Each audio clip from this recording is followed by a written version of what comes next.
जय श्री कृष्ण। आज हम श्रवण करेंगे श्रीमद् भागवत महापुराण का 15वां अध्याय। ज्येष्ठ मास की इस पुण्य तिथि पर इस अध्याय में हम देखेंगे पांडवों की शोकग्रस्त हृदय जब अपने वंश का सर्वनाश देखता है, तब युधिष्ठिर महाराज और उनके भाई जीवन की नश्वरता को समझते हुए भगवान श्री कृष्ण के पास पहुंचते हैं मार्गदर्शन हेतु।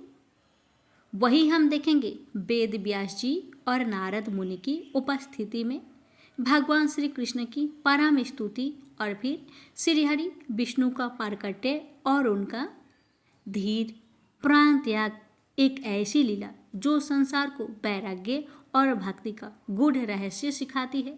यह अध्याय हमें बताता है कि जब धर्म छीन होता है तब भगवान स्वयं संसार से विदा लेते हैं, लेकिन पीछे छोड़ जाते हैं श्रीमद् भागवत जैसे अमर ज्ञान की ज्योति। आइए इस अध्याय का श्रवण करें मन, श्रद्धा और पूर्ण समर्पण के साथ। जय श्री हरि। सूत जी कहते हैं, इस प्रकार राजा युधिष्ठिर प्रजाद्रोह से भयभीत हो गए। फिर सब धर्मों का ज्ञान प्राप्त करने की इच्छा से उन्होंने कुरुक्षेत्र की यात्रा की, जहाँ भीष्म पितामह सरसैया पर पड़े हुए थे। स्वनकादि ऋषियों उस समय उन सब भाइयों ने स्वर्ण जटित रथों पर, जिनमें अच्छे अच्छे घोड़े जुटे हुए थे, सवार होकर अपने भाई युधिष्ठिर का अनुगमन किया। उनके साथ व्यास, धौम्य आदि ब्राह्मण भी थे। शौनक जी अर्जुन के साथ भगवान श्री कृष्ण भी रथ पर चढ़कर चले। उन सब भाइयों के साथ महाराज युधिष्ठिर की ऐसी शोभा हुई मानो यक्षों से घिरे हुए स्वयं कुबेर ही जा रहे हो। अपने अनुचरों और भगवान श्री कृष्ण के साथ वहां जाकर पांडवों ने देखा कि भीष्म पितामह स्वर्ग से घिरे हुए देवता के समान पृथ्वी पर पड़े हुए हैं। उन लोगों ने उन्हें प्रणाम किया। शौनक जी उसी समय भारत वंशियों के गौरव रूप भीष्म पितामह को देखने के लिए सभी महर्षि, देवऋषि और राजश्री वहां आए। पर्वत, नारद, धौम्य, भगवान व्यास, बृहदसव, भरद्वाज शिष्यों के साथ परशुराम जी, वशिष्ठ, इंद्र प्रमद, त्रित, गृत समत, असित, कछिवान, गौतम, अत्रि, विश्वामित्र, सुदर्शन तथा और भी सुखदेव आदि शुद्ध हृदय महात्मागण एवं शिष्यों के सहित कश्यप, अंगिरा पुत्र, बृहस्पति आदि मुनिगण भी वहां पधारे। भीष्म पितामह धर्म को और देश काल के विभाग को, कहाँ किस समय क्या करना चाहिए, इस बात को जानते थे। उन्होंने उन बरभागी ऋषियों के सम्मिलित हुआ देखकर उनका यथा योग्य सत्कार किया। वे भगवान श्री कृष्ण का प्रभाव भी जानते थे, अतः उन्होंने अपनी लीला से मनुष्य का भेष धारण करके वहां बैठे हुए तथा जगदीश्वर के स्वरूप में हृदय में विद्यमान भगवान श्री कृष्ण की बाहर तथा भीतर दोनों जगह पूजा की। पांडव बड़े विनय और प्रेम के साथ भीष्म पितामह के पास बैठ गए। उन्हें देखकर भीष्म पितामह की आंखें प्रेम के आंसुओं से भर गई। उन्होंने उनसे कहा, धर्मपुत्रों, हाय हाय, यह बड़े कष्ट और अन्याय की बात है कि तुम लोगों को ब्राह्मण धर्म और भगवान के आश्रित रहने पर भी इतने कष्ट के साथ जीना पड़ा, जिसके तुम कदापि योग्य नहीं थे। अतिरथी पांडव की मृत्यु के समय तुम्हारी अवस्था बहुत छोटी थी। उन दिनों तुम लोगों के लिए कुंती रानी को और साथ साथ तुम्हें भी बार बार बहुत से कष्ट झेलने पड़े। जिस प्रकार बादल वायु के बस में रहते हैं, वैसे ही लोक पालकों के सहित सारा संसार काल भगवान के अधीन है। मैं समझता हूँ कि तुम लोगों के जीवन में ये जो अप्रिय घटनाएं घटित हुई है, वे सब उन्हीं की लीला है। नहीं तो जहाँ साक्षात धर्मपुत्र राजा युधिष्ठिर हो, गदाधारी भीमसेन और धनुर्धारी अर्जुन रक्षा का काम कर रहे हो। गांडीव धनुष हो और स्वयं श्री कृष्ण सुहद हो, भला वहां भी विपत्ति की संभावना है। ये काल रूप श्री कृष्ण कब क्या करना चाहते हैं, इस बात को कभी कोई नहीं जानता। बड़े बड़े ज्ञानी भी इसे जानने की इच्छा करके मोहित हो जाते हैं। युधिष्ठिर, संसार की ये सब घटनाएं ईश्वर के इच्छा के अधीन है। उसी का अनुसरण करके तुम इस अनाथ प्रजा का पालन करो, क्योंकि अब तुम ही इसके स्वामी और इसे पालन करने में समर्थ हो। ये श्री कृष्ण साक्षात भगवान हैं। ये सबके आदि कारण और परम पुरुष नारायण हैं। अपनी माया से लोगों को मोहित करते हुए ये यदुवंशियों में छिपकर लीला कर रहे हैं। इनका प्रभाव अत्यंत गूढ़ एवं रहस्यमयी है।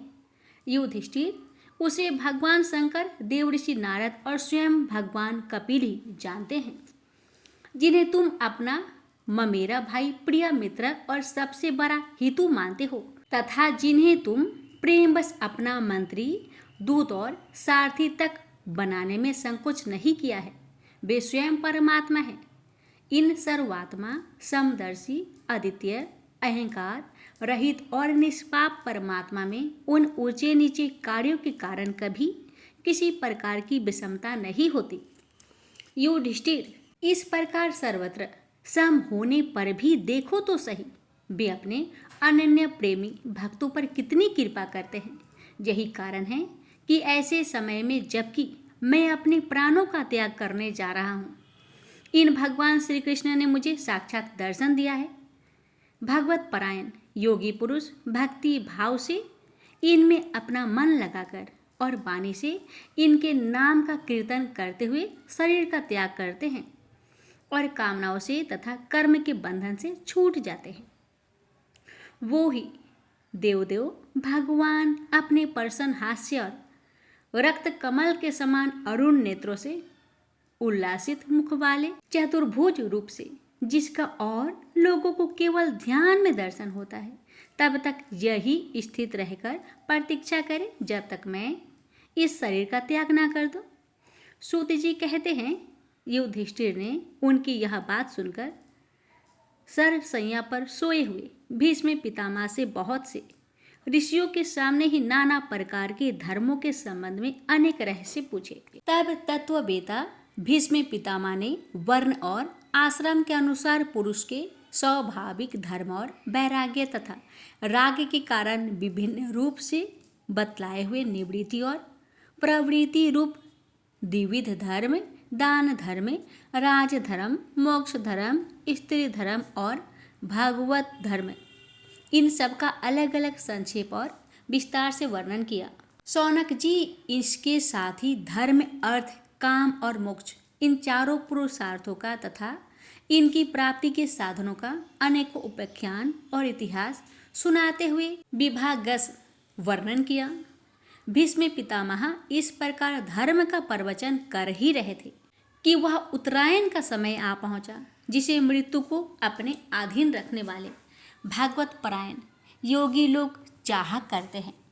उस समय हजार रथियों के नेता भीष्म पितामह ने वाणी का संयम करके मन को सब ओर से हटाकर अपने सामने स्थित आदि पुरुष भगवान श्री कृष्ण में लगा दिया।